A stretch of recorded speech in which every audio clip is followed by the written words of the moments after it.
Saturday morning for me. How appropriate. Welcome back, friends, for another Toy Lips original. Today we are taking a look at the Hasbro Marvel Legends series Wolverine. Another Wolverine figure. This one based on the 1992 X-Men animated series. You can see even with fantastic artwork on this VHS style packaging by Dan Wiesenmeyer. He was an original artist on that animated series. It is plastic-free packaging, and they are moving that way in general. This one, however, is to be collectible as it's styled like a VHS tape. This artwork on the side, Marvel Legends, X-Men, Wolverine, and Marvel Comics. You'll have the same thing over here. Logo on the top of the box. On the bottom, you get a plastic-free packaging plug. And on the back, you get a shot of the figure and this read-up. Is that a man named Claw / New Steel? His mutant healing ability mends even the worst wounds. He's Wolverine, the best at what he does, and what he does best is fight evil mutants. As well as all of this noise at the bottom. These are, of course, meant to be styled like a VHS tape, but it still has to house a Marvel Legends figure of varying sizes and or certain accessories. They seem to have so far kept the height consistent across the scale, but they do change in width across the line. Pardon me, here's a VHS tape for reference. You can see here. It is quite a bit bigger. Further reference, here we go. Here's one of these. So you can fit a figure in something smaller, but the depth of the packaging just still wouldn't cut it. It would have been cooler if they could have made them shorter like that, as it is rather big, but it is a cool throwback deal. Let's get into it. Ooh. You're rushing, honey. You're gonna choke. I was like, no, keep it and do that. Look at that. Release him. And you get these little compartments in there even. Sure, that thing again. Love that thing. Right? And a little bundle of accessories, I don't think. Yep. It is a whole bunch of cardboard, so it does kind of help it to hold its shape. And then you get this figure ripping and roaring in a couple. He's got this little skirt on. Oh, wow. Look how good this looks already. Wow. Okay. And then a little baggie with the figures. And this is our future in general with, with them at least. With everybody, sure. McFarlane seems to be taking all the extra plastic right out of the package. I think he looks astonishing. A handful of accessories. Let's further scrutinize the figure. So, in the early 90s, I was a little kid and a big fan of the X-Men cartoon. 30-year culture cycle being what it is, I am exactly who these toys are made for. You mean I'm too old? Based this time around to specifically resemble the look from that show, this head sculpt is like absolutely perfect. Isn't that just out of this world? That is what's happening right there. The rest of it, they've just taken sort of the pieces and fit them up. Couple of things, maybe not so much, but we'll get into that as we go here. Again, I think this head sculpt is really nice. Some rough edges on the paint there on the one side. But the ears are nice and big. Going for that animated look. It's this nice bright yellow, and you have that darker tone there, sort of like a cell shading to represent the cartoon source material. Otherwise, it's just a repaint of previous Wolverine figures and sort of a kit bash. These claws, however, the claws are something different. We have a new claw scheme, most of note here. And those are really nice. You don't yank these out like the other ones. They're not just socketed they're on the back of the hand proper. With the housing, this hand, they are like perfect. This hand, the one of them is a little, they're great. You could always heat these up. You can see this design carries through the figure. They put the proper X belt on there, like in the cartoon and sometimes in the comics. It could be either way. I think these colors, though, really the blue and the yellow that they've used are like the best yet. They're close to some of the other yellows, but they are their own thing. They seem like endlessly focus tested at this point. Think like the Nintendo Switch colors. It's almost, you want to eat them. I want to eat them. Anyway, the shoulder pads, though, they were small on the show, very minimal, and we know that they have that. We'll just swing this sucker in. They ought to have been this, and you can see these colors are close enough. You can swap these on here, and it works out. He's got the other style of belt here. You could head swap either way, really. I don't find it that offensive. Your mileage may vary, but I do find that curious. Also, I think they should have used these smaller arms from like the brown costume Wolverine. They weren't as heavily striated, and they didn't have the hair. Just for an animated series aesthetic. But that head is just a thing of beauty. Again, though, same stocky Wolverine body we've been seeing, just beautifully painted and so on. Down here, peg holes in the bottoms of the feet, but they still have the 2016 date on here, the original date of the brown costume that debuted this body for this figure, for this character. Moving on. Taking a closer look at the accessories, and again, you guys are seeing this, right? The whole way through, this thing is just... The look, the aesthetic of this figure is it is very much so animated series. Anyway, to further that concept, you get an alternate head here with a snarling face, and that looks pretty good. Sculpted teeth there, even if they just, slopped some white on there. The edges on the cowl here, though, are a little muddy. That's unfortunate, but a fella could always touch that up a little bit. Otherwise, it's very crisp up here. This looks really nice. Nice wide cowl. Matches just right. And you get a pair of gripping hands. We have seen these before. Perhaps the first time on the Wolverine with the motorcycle, riding that juicy hog. Needing something to grip that juicy hog. Is it a fingernail?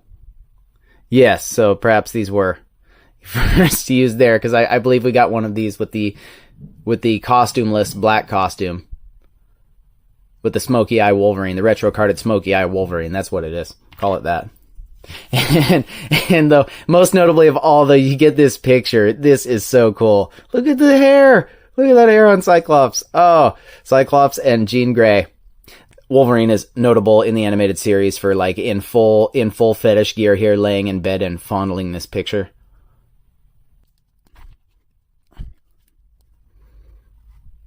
So that hand is blue and made for gripping Johnsonville sausages or whatever I said. Little fingernails there. But it'll grip that picture just fine. There's the snarling head on there too. Looking really good. Coming right at you. But how cool is that? Something else I wanted to get into real quick. The viability of certain part swaps. If you have other Wolverines, you go over what you've got, what else will work. A couple other lighter yellow heads. This one is pushing it here. But you can see that would work if you wanted something slightly different, and you're not going to have the cell shading there, of course, but it's really minor. I think this is just some nice added paint detail. I like that. I don't think something like that hurts it. That's convincing. It's fine. Unmasked heads, of course, and if you have that 3-pack, then you have the brighter cowl, which pretty much works here too. It isn't perfect, but it's damn close. And you get a full range of awful looking heads, match up a skin tone a little better than that, say. These ones from the 5-pack work well. This is the most animated-ish one, though. Sadly, that one sans stubble from the other Wolverine isn't a compatible peg, but see, and that's nothing. But this one here, I've been enjoying this one. Definitely strays a bit from that animated look, but this is just a nice Wolverine figure. The other thing here that you have going, and it wasn't noticeable until I have this. I thought I liked the colors on the old one, but turns out this is a bit more of an aqua color. Alright, with the smaller shoulder pads from the first appearance version, and I think that kind of works. Otherwise, it would have been cool to see like a proper unmasked animated head sculpt. Now, that same Wolverine did have fisted hands, but I think here next to the glove, it does become more noticeable that the color is different. These shoulder pads are just a little small, I think, but the other ones are just a little big. What do you do? Ooh, and how about a side-by-side of those stumpy pythons? Swap and repaint those? Alright, we'll keep that pissed head on there for a run-through of their articulation. Nothing new here. If you got one of these Wolverine figures, you know what to expect, so we won't be here long. But this head is on a ball joint with a hinge, so it can come back this far. That's one of the high points here. Looks down this far. Butterfly jointed shoulders. That is the other high point for a Wolverine figure. Look at this range you get out of these. That's fantastic, coupled with the head leaning back. I love that. Again, just stopping to note how crisp and clean this figure looks. Well done, Hasbro.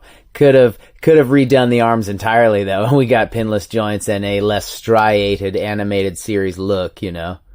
But as it stands, you get the bicep swivel, double jointed elbows, get this hinge on the wrist that'll go in this far and back this far, rotates all the way around, of course. We have an ab crunch, goes forward this far, back this far, rotates all the way around at this midpoint, concealed nicely by the belt. Legs, they will come out this far, splits this much though. Upper thigh cut, very nice. Double jointed knees coming back this far. And there is a nice boot cut hidden in there, as well as ankles that come back this far, forward this far, and rock side to side. This is really solid stuff for a Wolverine figure. 6 inches to the top of the cowl. Okay, just charging into some comparisons. Here he is next to the first couple of Wolverines to use this body type. And actually, you can see here that the new shoulder pad is a different sculpt, which begs the question, why so large? And you see what I mean? I feel like maybe they should have gone with these arms, perhaps in this same tone, but I think it would have been a better fit for the animated look. Use all the tools in your toolbox. Here he is next to Wild Hog's Wolverine. That's the origin there of that hand too, with the fingernails. And then, of course, the Love Triangle 3-pack Wolverine with the bone claws. Next we have the Cyclopean and Jean the Grey. No, but really, these are the other two from that 3-pack from before, and fine stand-ins for now for an animated display. How about crowded out by the Juggernaut and Sabretooth? I really hope we get a revamped version of Sabretooth on a different body in the animated line. That seems like an easy one, I think. Juggernaut, on the other hand, he would be key, man. He's in so many episodes. What would that package look like, though? Okay, childhood cartoon character throwback here. How about some animated series Ninja Turtles from NECA Toys? Leonardo and the Shredder, of course. Super cool. These are cell shaded in the same way, with the darker color on the backside. Alright, carrying on in that vein. Also from Hasbro Toys, we have the Power Rangers Lightning Collection Classic Series here, Red and Green Rangers. How about Spider-Man and old Hobby G? Definitely a nod to that crossover episode of the cartoon. Hobgoblin, of course, voiced by Mark Hamill. For a little more animated series love, we got Batman here, taking us back. First on the left, that is the newer McFarlane Toys animated series Batman. And then, of course, on the right, that is a classic Kenner vintage scale, also difficult to stand Batman toy. And I won't get carried away, just these guys. The vintage Toy Biz Wolverine and Sabretooth. And finally, we have the Marvel Legends not cel-shaded enough for the animated series Spider-Man and the Marvel Legends Morning Coffee, mostly Bucky Cap Deadpool. You know what? Here he is with my 90s X-Men. Alright, you egg-sucking piece of gutter trash. You always like pushing around people smaller than you. Well, I'm smaller. Try pushing me! Hurrah! Okay, I think that's the last one of those I'll do. Obviously, I'm enjoying this a little bit. Growing up, Wolverine was my favorite X-Man. Favorite fictional character in general. I sculpted a bust of him in elementary school. And here we got Hasbro serving up hot shots of cream.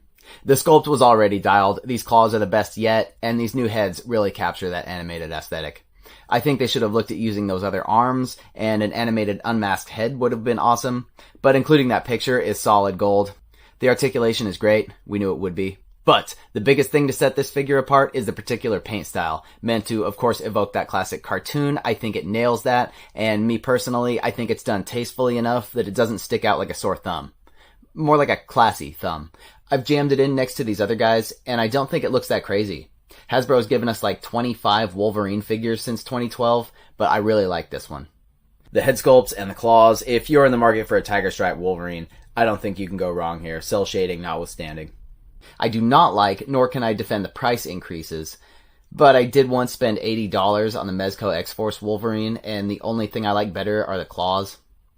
Anyway, I am now officially stoked on this animated line, and I'm stoked at anyone still watching. Leave a like, you know I like you. Leave a comment and check me out on Insta. You guys gonna pick up this animated line? Let me know and I'll see you next time. Thanks. Covered with scorpions?